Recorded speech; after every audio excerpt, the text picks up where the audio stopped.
India's number 1 varicose veins hospitals ఐబీసీను సంప్రదించండి. మీ నొప్పి లేని ప్రయాణాన్ని ప్రారంభించండి. నమస్కారం. మనం పంచతంత్రలో రకరకాల కథలు చెప్పుకుంటున్నాం. ఒక కొత్త కథ చెప్పుకుందాం. ఇప్పటిదాకా రకరకాల జంతువుల కథలు చెప్పాం కదా. పంచతంత్రంలోనే ఈ ధర్మబుద్ధి పాపబుద్ధి అని మనుషుల కథలు కూడా కొన్ని ఉన్నాయి. ప్రత్యేకంగా కనపడతాయి ఈ కథలు. వీటిని గురించి ఇప్పటిదాకా మనం ఒకసారి కూడా మనుషుల కథలు చెప్పుకోలేదు కాబట్టి ఇవి ప్రత్యేకమైనవి కదా, ఇవి కూడా చెప్దాం అనుకున్నాం అనమాట. పూర్వం ఒక పల్లెటూరులో ఇద్దరు స్నేహితులు ఉండేవాళ్ళట. ధర్మబుద్ధి పాపబుద్ధి, వీళ్ళిద్దరూ ఫ్రెండ్స్. ఈ పాపబుద్ధి పేరేమిటండి, అలా ఎవరైనా పెట్టుకుంటారా అంటే ఊరికే మనకి తెలియటం కోసం, ఒకడు సరైనవాడు రెండోవాడు అంత సరైనవాడు కాదు అని మనకు అర్థం అవడం కోసం అలాంటి పేర్లు పెట్టారు. అయితే ఈ ధర్మబుద్ధి పాపబుద్ధికి ఇద్దరికి పెద్ద పెద్ద కుటుంబాలు ఉన్నాయి. పాపబుద్ధికి తండ్రి కూడా ఉన్నాడు. సరే, వీళ్ళు ఏమనుకున్నారు, ఈ పల్లెటూరులో ఎంత సంపాదించుకొస్తే మాత్రము మనకి ఇది సరిపోతుంది, కుటుంబాలను ఇక్కడే ఉంచి పై ఊరికి వెళ్ళి ఏదైనా సంపాదించి తెచ్చుకుందాము, గట్టిగా పెద్ద సంపాదన తెచ్చుకుంటే దాంతో మన కుటుంబ పోషణ చాలా సులువుగా అవుతుంది. ఈ ఊళ్ళో ఉన్న పొలమో పుట్రో ఏదో కాస్త ఇల్లు వాకిలి ఉన్నాయి, అంత మటుకు ఈ ఉన్న ఆడవాళ్ళు పిల్లలు పెద్దవాళ్ళు వీటిని కాపలా కాసుకుంటారని ఈ సమర్థులైన మగవాళ్ళు ఇద్దరు కూడా వేరే ఊరికి వెళ్ళి అక్కడ ఏదో చిన్న వ్యాపారము పని చేసుకోవటానికి దిగారు. ఈ వెళ్ళిన తర్వాత ఏమైంది, వాళ్ళిద్దరూ కొంతకాలం ఒక 2-3 సంవత్సరాల పాటు చాలా పరిశ్రమ చేసి పెద్ద మొత్తమే కూడగట్టుకున్నారు, సంపాదించుకున్నారనమాట. సరే, ఏమనుకున్నారు, ఇంత సంపాదించాం, మన కుటుంబంతో లేని సౌఖ్యం ఏమిటి ఈ కొత్త ఊళ్ళోనూ పై ఊళ్ళల్లో, ఇంటికి వెళ్ళిపోదామని భావించారు. సరే, ఇద్దరు కలిసి తమ సంపాదించుకున్న మొత్తం ధనాన్ని తీసుకుని సొంత ఊరికి బయలుదేరారు. ఊరికి దగ్గరలోకి వస్తూ ఉండగా ఈ పాపబుద్ధి అన్నాడు, ఓ స్నేహితుడా, డబ్బు కనపడితే ఖర్చు అయిపోతుంది, మన ఇంటి దగ్గరే ఉంటే దొంగలకు కూడా దొరకచ్చు, ఇది ఓ పని చేద్దాము, ఈ డబ్బుని ఈ ఊరు మొదట్లో ఎక్కడైనా పాతిపెట్టి దాచిపెట్టుకుందాం, మనకు అవసరమైనప్పుడు ఇద్దరం కలిసి వచ్చి తీసుకుందాం, లేకపోతే ఇంటి దగ్గర కంటే ఇక్కడ సేఫ్గా ఉంటుంది డబ్బని పదే పదే అన్నాడు. అనేసరికి ధర్మబుద్ధి కూడా ఒప్పుకున్నాడు. అలాగేలే, ఇంటికి ఇంత డబ్బు పట్టుకెళ్ళామంటే మన వాళ్ళు అల్లాలు బెల్లాలు చేసేస్తారు, డబ్బు ఖర్చు అయిపోతుంది, మనకి అంత ఒళ్ళు తెలీదు చూడు, అలాగూ అవుతుంది, దొంగతనాలని ఇతరత్ర స్నేహితులు వాళ్ళు వీళ్ళు ఇంత డబ్బు సంపాదించారు మాకు అప్పు ఇవ్వండి అని అదని అంటారు, దాని బదులు మనం దాచిపెట్టడమే కరెక్ట్ అని ఒక జాగ్రత్తగా ఓ చోట గుర్తుపెట్టుకుని అక్కడ తవ్వి ఏం చేశారు, డబ్బుని అందులో పాతి పెట్టారు. అక్కడ ఒక పెద్ద జమ్మి చెట్టు ఉంది, ఆ జమ్మి చెట్టు మొదట్లోనే డబ్బుని పాతిపెట్టారు. పాతిపెట్టి ఇద్దరూ ఇంటికి వచ్చేసారు. ఏదో కొంత తెచ్చుకున్నారు చేతితోటి. కొన్ని రోజులు కాలక్షేపం అయింది. అయ్యాక ఒక పూట పాపబుద్ధి చెప్పాడు వాళ్ళ నాన్నతోటి, నాన్న మేమిద్దరం చాలా సంపాదించుకొచ్చాం, మరి నువ్వు గనక నాకు సహాయం చేస్తే ఈ డబ్బు మనదే అయిపోతుంది, ఇలాంటి మాటలు చెప్పాడు. తండ్రి అలాగేనైనా అంతకంటేనా అన్నాడు. ఈ పాపబుద్ధి ఏం చేశాడు, ఒకనాడు ధర్మబుద్ధికి చెప్పకుండా వీళ్ళిద్దరూ ముందు 1-2 సార్లు కలిసి వెళ్ళి డబ్బులు తెచ్చుకున్నారు కొద్ది కొద్దిగా. ఈసారి ఏం చేశాడంటే పాపబుద్ధి ఇతనికి ధర్మబుద్ధికి చెప్పకుండా ఒక్కడే వెళ్ళి మొత్తం ఆ గుంటలో ఉన్న డబ్బంతా తెచ్చేసి గుంట పూడ్చి చేసి వచ్చేసాడు. 2-3 రోజుల తర్వాత, మరి నాకు డబ్బులు అవసరం ఉన్నాయి, పద వెళ్దామని ధర్మబుద్ధిని పిలిచాడు. ధర్మబుద్ధి కూడా అన్నాడు, నాకు డబ్బులు అయిపోయినాయి, మనం వెళ్ళి తెచ్చుకుంటే మంచిది, పద ఇద్దరం కలిసి వెళ్దామని ధర్మబుద్ధి పాపబుద్ధి ఇద్దరు నడుచుకుంటూ అడవిలోకి వెళ్ళారు. తమ పూర్వం పాతి పెట్టిన జమ్మి చెట్టు దగ్గరున్న గొయ్యి మీద ఏదో కర్ర పాతి పెట్టారు గుర్తుకి. అక్కడ తవ్వి చూస్తే అక్కడ ఒట్టి గొయ్యి ఉంది, డబ్బు లేదు. లేకపోయేసరికల్లా పాపబుద్ధి ముందే రియాక్ట్ అయిపోయి, అవురవురా దుర్మార్గుడా, ఎప్పుడో నువ్వు డబ్బులు తీసుకుపోయినట్టున్నావు, ఇవాళ నాకు అవసరం వచ్చింది కాబట్టి ఇది బయటపడింది, నువ్వు పిలవలేదు నే పిలిచాను, నాకు అవసరమైంది, నువ్వే ఎప్పుడో తీసుకుపోయావు ఈ డబ్బుని, నిజమా కాదా చెప్పు అని పోట్లాడేసరికి ధర్మబుద్ధి అన్నాడు, నేను ఇప్పుడే వస్తున్నాను, నేను తీసుకెళ్ళలా ఈ డబ్బు, నేనేం చేయలా, నువ్వే ఏదో చేసుంటావు, నేను చేయలేదు కాబట్టి ఇక మిగిలింది నువ్వే, మన ఇద్దరికి తప్పిస్తే ఇది మూడో కంటి వాడికి తెలియదు అన్నాడు.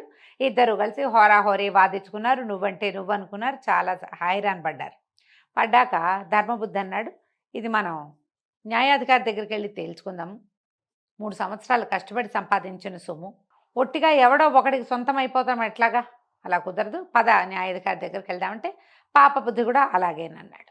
అన్నాక న్యాయాధికారి దగ్గరికి వెళ్ళారు.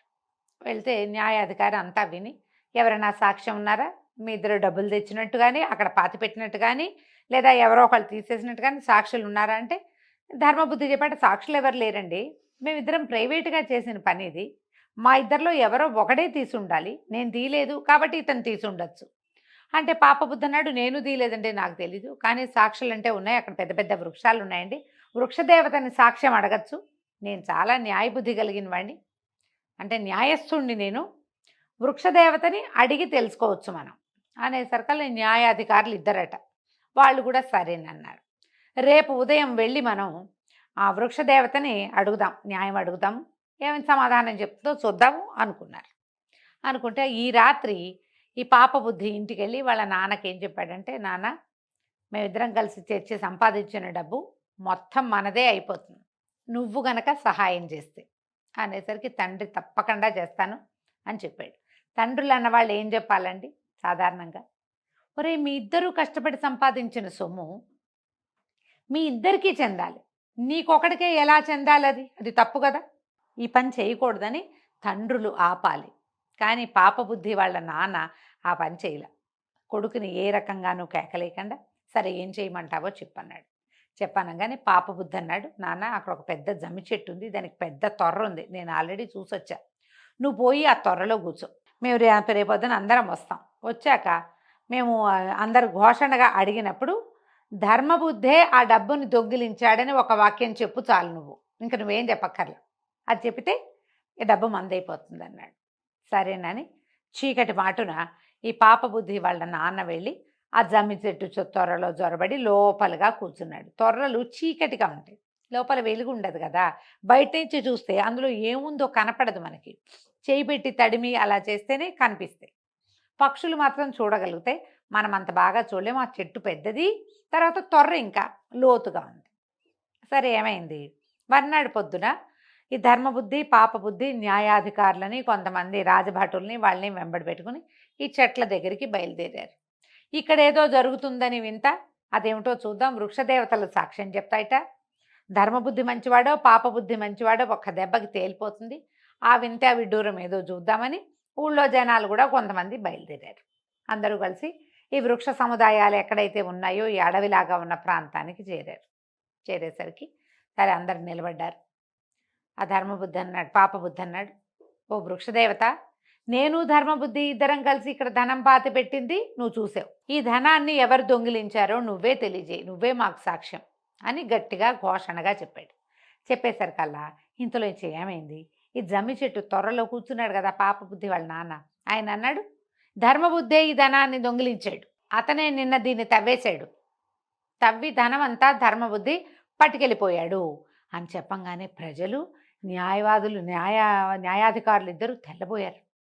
వృక్షం ఇంత ఘోషణగా ఇంత మాట చెప్పిందా, అది నిజమే కావచ్చు అని అందరూ రూక్ష దృక్కులతోటి ఈ ధర్మబుద్ధిని చూడడం మొదలుపెట్టారు.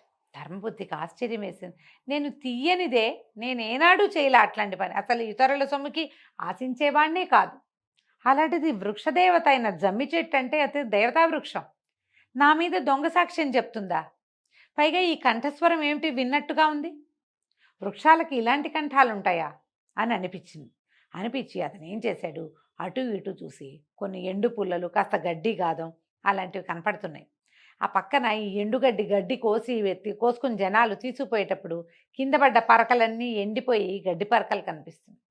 ఇతను ఏం చేశాడు, ఈ ధర్మబుద్ధి ఈ చకచక అటు ఇటు నడిచి కాసినన్ని ఎండు పుల్లలు, తర్వాత తాడి చెట్లు కనుక ఉంటే వాటి జీబులు కింద పడుతుంటాయి, అవన్నీ ఏరి చటుక్కను తీసుకుపోయి ఆ జమ్మి చెట్టు తొర్రలో వేశాడు. వేసి తన దగ్గర ఉన్న చెకుముకు రాయితోటి ఇట్లా చేసి మంట వెలిగించాడు. ఆ జమ్మి చెట్టు తొర్రలో అంతా పొగ వచ్చేసింది. ఏముంది, లోపల మంట పెట్టేసరికల్లా పొగ రాదు, ఈ మంట పొగ రెండు వచ్చేసరికల్లా ఒక 5-10 నిమిషాలు అయ్యేసరికి లోపటి నుంచి హాహాకారాలు చేస్తూ పాపబుద్ధి వాళ్ళ నాన్న వచ్చి బయటపడిపోయాడు. కాసేపు ఆగాడు, ఎక్కువసేపు ఆగలేకపోయాడు. ఇతనికి తెలిసింది ధర్మబుద్ధికి లోపలెవరో మనిషి దాక్కుని చెప్తున్నాడు ఈ మాట, అది పాపబుద్ధి తండ్రి కంఠస్వరంలాగా ఉందని గుర్తుపట్టి అతను ఈ ప్రయత్నం చేశాడు. లోపల నుంచి వచ్చి పడేసరికల్లా ఈ న్యాయాధికారులు ఊరి వాళ్ళు అంతా తెల్లబోయారు, పరిగెత్తుకుంటూ వెళ్ళారు. ఆయనకి మంచినీళ్ళు ఇద్దామనుకున్నారు, నీళ్లు మీద పోసి ఒంటి మీద ఉన్న అంటుకున్న నిప్పు ఆర్పుదామనుకున్నారు, కానీ వృద్ధుడు అవ్వటం వల్ల పాపం పెద్ద ప్రాణం ఆ పొగని తట్టుకోలేక అప్పిరితిప్పిరైపోయి ఊపిరి అందక ధర్మబుద్ధి మంచివాడు, పాపబుద్ధే ఈ ధనాన్ని దొంగిలించి నన్ను సాక్ష్యం చెప్పడానికి త్వరలో కూర్చోబెట్టాడని చెప్పి ప్రాణం వదిలేశాడు. ఈ న్యాయాధికారులు, రాజభట్లు అంతా పాపబుద్ధిని నానా విధాలుగాను నిందించారు. నువ్వు డబ్బుకు ఆశపడి నీ స్నేహితుడిని మోసం చేసి, ఇంత పని చేసి, అందరినీ మోసం చేయడానికి పూనుకుని చివరికి తండ్రిని పోగొట్టుకున్నావు. తండ్రి మరణానికి కారకుడవయ్యావు నువ్వని అతన్ని ఎత్తి జమ్మి చెట్టుకేసి కట్టేశారు. తండ్రి మరణం చూసేసరికల్లా ఏం చేయాలో తెలియలా పాపబుద్ధి లొంగిపోయాడు. ఈ ప్రజలంతా అతన్ని చీకొట్టారు. న్యాయాధికారులు పాపబుద్ధికి ధర్మబుద్ధి తాలూకు మొత్తం ధనాన్ని ఇచ్చి, అందులో నుంచి సగం డబ్బు పాపబుద్ధిది కదా, దానికి 2 ధర్మబుద్ధికి నువ్వు ఇవ్వాలి ఇంత పని చేసినందుకు. ఎందుకంటే ఈ కచేరీ ఖర్చులు ఇవన్నీ ఎవరు పడతారు వృధాగా? ఆ ఖర్చు అంతా నువ్వే ఇవ్వాలి అని చెప్పేసి తీర్పు చెప్పి, ఆ తర్వాత వాళ్ళ కుటుంబాన్ని రప్పించి ఇతడి వల్లే ఈ వృద్ధుడి మరణం జరిగిందని అందరికీ చెప్పి తర్వాత అతన్ని వదిలిపెట్టారు. తండ్రికి ఆ మరణానంతర క్రియలు అవి జరుపుకున్నాడు. కానీ అతన్ని ఎవ్వరూ నమ్మకండా అయిపోయారు. ఆ ఊళ్ళో ఉండలేకపోయాడు అతను. ధర్మబుద్ధికి తను చెల్లించవలసిన మొత్తం సొమ్ము చెల్లించి ఆ ఊరికో దండం పెట్టి వేరే ఊరు వెళ్ళి జీవించవలసి వచ్చింది. ఇలా ఇతరుల సొమ్ముకి ఆశపడితే, నమ్మిన స్నేహితుల్ని మోసం చేస్తే చివరికి మరణము, ఎక్కడైనా దూరదేశంలో నివసించవలసి రావటము, పరువు తక్కువ, అమర్యాద జరుగుతాయని ఈ కథలో మనకి అర్థమయ్యేలాగా చెప్పారు విష్ణు శర్మ. పిల్లలకి కొంచెం క్లియర్గా అర్థమయ్యేలాగా చెప్పండి. వేరే వాళ్ళ వస్తువులు సంగ్రహించకూడదు, తీసుకోకూడదు, అడగకుండా ఇతరుల వస్తువులు వాడకూడదు, వాళ్ళ ఇంట్లో వస్తువులు ముట్టుకోకూడదు. ఇలాంటివి చెప్పేటప్పుడు ఈ కథని మనం ప్రత్యేకంగా చెప్పుకోవచ్చు. స్కూల్లో పెన్సిళ్ళు, పెన్నులు అన్నీ తెచ్చేస్తుంటారు ఫ్రెండ్స్వి. ఏదైనా నచ్చితే ఉంచేసుకుంటారు ఇవ్వకుండా. అలాంటప్పుడు ఇది తప్పని చెప్పడానికి ఈ కథని చెప్పచ్చు. కథ కంచికి మనం ఇంటికి.